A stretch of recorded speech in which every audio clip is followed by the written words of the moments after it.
Extracurricular activities or clubs have always been a nicely added dynamic to our education system, structured on the idea of creating well-rounded portfolios, personal development, meeting more and diverse peers, and improving communication skills for students.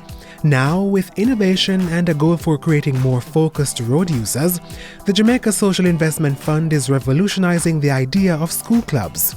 JSIF is creating a first of its kind for us here in Jamaica.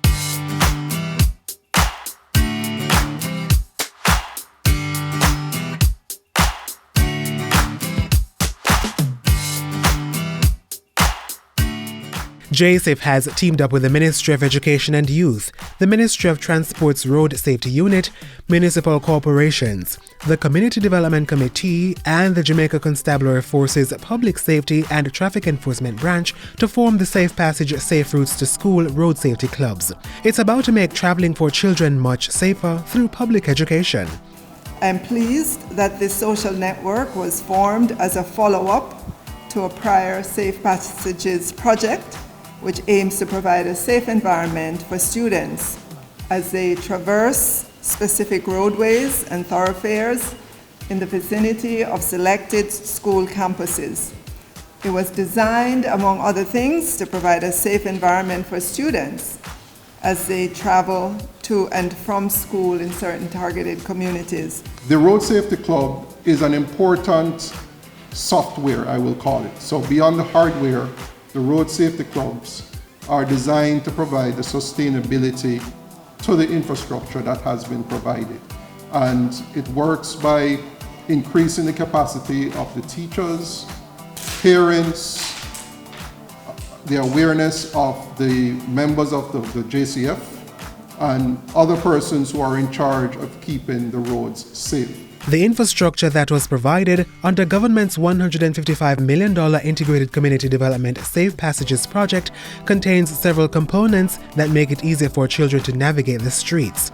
The Safe Passages project contains several components, including the rehabilitation or construction of infrastructure such as sidewalks, bus bays, guardrails, painting of murals, installation of road safety signs, as well as the implementation of comprehensive public education and road safety program that will engage school staff, students, and residents from the beneficiary communities. And finally, to ensure that this is sustained, the formation of the road safety clubs, which we are launching in a very special and significant way today. The clubs are being set up in an initial 7 primary and infant schools across the country, namely Augustown, Bickersteth, Greenwich Primary, Hope Valley Experimental, Roehampton, Salt Spring, and Treadlight. At the core is the support from those monitoring traffic on our roadways daily.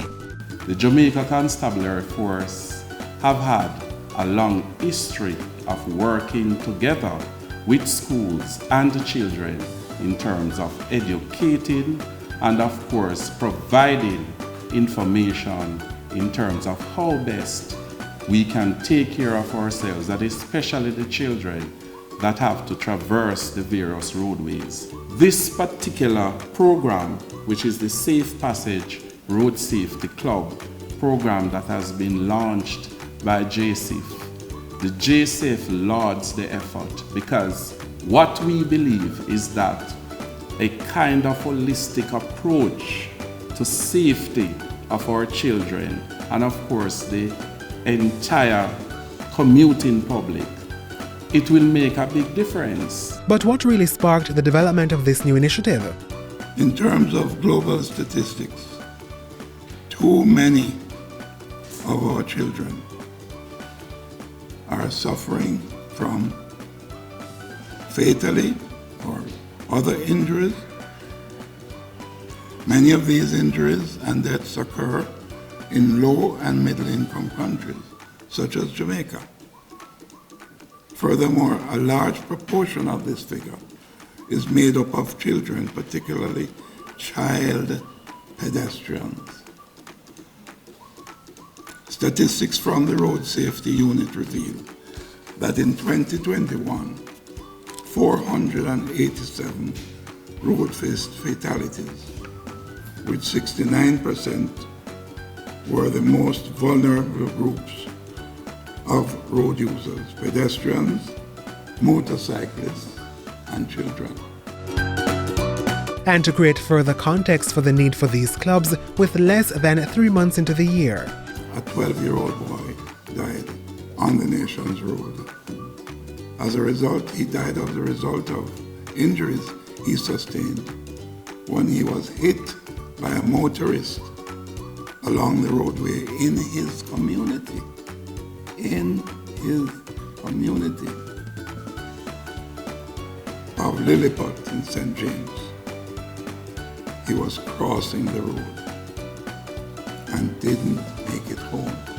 and as government seeks to do its part to protect children using the roadways. And now that we have returned to full face-to-face teaching and learning in our schools, we will begin to see the impact of this project. I expect that this valuable initiative that has been undertaken by JCIP will continue to have a life-saving effect on residents of the beneficiary communities for years to come. Learning to be safe on the roads is a lifelong process. We urge you to do your part to drive, ride, and walk with care while looking out for the nation's children. This mayhem can only be stopped through behavioral change and discipline. We have a duty to our children to preserve them on the roads, at school, in our homes. This especially as we adjust to the return of full face-to-face classes.